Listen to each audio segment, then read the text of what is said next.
한국의 스타 교수들이 줄줄이 외국으로 빠져나가는 인력 유출이 심각한 것으로 나타났습니다. 서지영 국민의힘 의원이 교육부와 과학기술정보통신부를 통해 받은 전국 국립대 교수 이직 현황에 따르면 지난 4년간 서울대에서만 56명의 교수가 해외 대학으로 자리를 옮겼습니다. 지난해 서울대 전체 교원의 2%에 해당하는 규모입니다. 이들 중 41명은 미국으로, 나머지는 홍콩, 싱가포르 등 아시아의 다른 유명 대학으로 자리를 옮겼습니다. 이직한 교수들의 소속은 인문사회 계열이 28명으로 가장 많았고 그 다음으로 자연과학, 공학, 예체능, 의학 계열 순이었습니다. 특히 경영학과와 경제학부에서만 13명이 해외로 나갔습니다. 서울대에선 해당 통계에 포함되지 않은 경제학부 소속 교수 2명이 추가로 홍콩 과학기술대로 떠날 예정인 것으로 전해졌습니다. 한국과학기술원, 광주과학기술원, 대구경북과학기술원, 울산과학기술원 등 4대 과학기술원 교수 18명도 해외 대학으로 이직했습니다.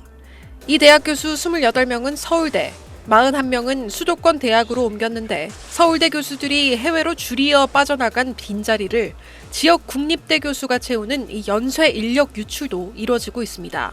해외 대학은 교수들에게 평균 3-4배 높은 연봉을 제시하며 영입을 제한할 뿐 아니라 연구비와 인프라, 생활 지원까지 전방위적으로 지원하고 있는 것으로 알려졌습니다. 대학 관계자들은 정부의 대학 통폐합과 정원 감축만이 아니라 대학의 자율성과 창의성을 살릴 수 있는 정책 전환이 시급하다고 입을 모았습니다. SBS 정혜경입니다. 현택관 서울대 석자 교수는 노벨 화학상 후보로도 거론되는 나노 분야 세계적인 석학입니다. 만 60세가 된 올해도 네이처 등 유명 학술지에 10편이 넘는 논문을 게재하는 등 왕성한 연구활동을 이어가고 있습니다. 그런데 내년부터는 대학원생 지도교수를 맡지 않으려고 고심 중입니다.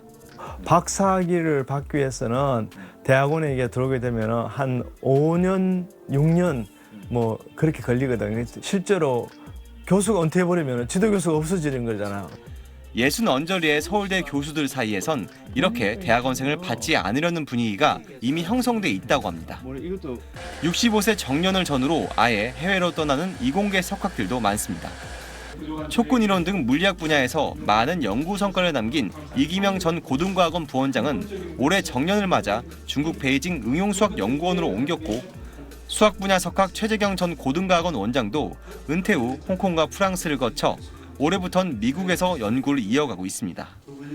나이에 관계없이 파격적인 조건을 내걸고 이공계 석학 유치에 사활을 건 과학기술 강국들과는 사뭇 다른 모습입니다. 노하우나 여러 가지 그런 것들이 그냥 거의 사라지는 거예요. 거의 이제 사라지는 거 보면 너무너무 안타까운 거예요.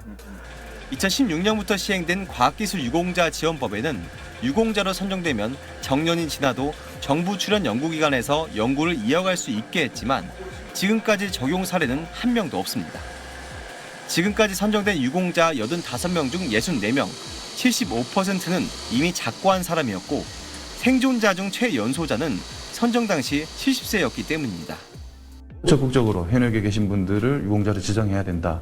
그래서 이 제도가 실효성을 발휘할 수 있도록 과학기술 발전, 인재 양성과 직결되는 고급 두뇌 유치 노력은 충분한 건지 있는 제도도 활용하지 못하는 건 아닌지 점검이 시급해 보입니다. SBS 홍현지입니다. AI 개발자 양기창 씨는 지난해 미국 실리콘밸리로 떠나 스타트업에 취업했습니다. 너무 잦은 조직 개편을 하면서 한 가지 연구에 좀 집중할 수 없는 환경이었던 게 있었고 한국 기업들은 AI 서비스 개발에 집중해 자신 같은 기초 모델 연구자가 설 자리가 적었다고 했습니다. 실리콘밸리에서 한국에서 경험하지 못했던 문화에 충격을 받았습니다. 보험을 든다고 했을 때 엔지니어다라는 이제 타이틀을 갖고 이제 입력을 하면은 뭐 전문직 카테고리에 할인 같은 게 이제 들어가기도 하고. 양 씨가 미국에서 창원까지 결심한 건 한국과 다른 투자 문화도 큰 영향을 미쳤습니다. 돈을 어떻게 벌 거냐에 대한 퀘스천 마크가 정말 강하게 붙는 반면 미국은 일단은 기술력이 있냐 없냐 먼저 보기도 하고 그리고 그 투자를 심사하는 사람들조차도 엔지니어 출신인 경우들이 많거든요.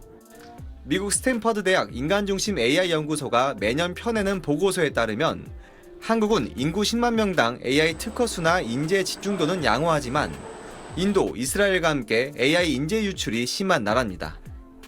이 보고서의 연구 책임자는 인재 유출입의 추세를 살피는 게 중요하다고 지적했습니다.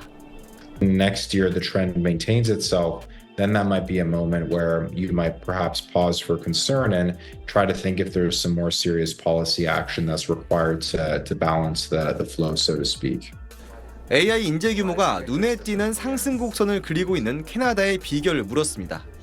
캐나다는 지난 2017년 세계 최초로 AI 국가 전략을 설정하고 대학가 연구소에 AI 펀드를 집중 지원하기 시작했습니다.